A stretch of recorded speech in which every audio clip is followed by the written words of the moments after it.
Assalamualaikum dear viewers, my new video about standing exercise. এই exercise নিয়ে আমার এর আগে ভিডিও করা আছে। আজকে মূলত আমি এই লেগ পজিশনটা দেখানোর জন্য এই ভিডিওটা করলাম।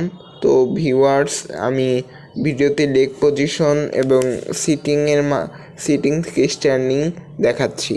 আপনারা অনেকেই আমার ওই ভিডিওটা দেখেছেন, কিন্তু ওই ভিডিওতে আমি লেগ পজিশন নিয়ে খুব একটা কথা বলিনি। এর জন্য আমার এই নতুন ভিডিওটা করা। আসসালামু আলাইকুম, সবাই আমার জন্য দোয়া করবেন। ঈদ মোবারক।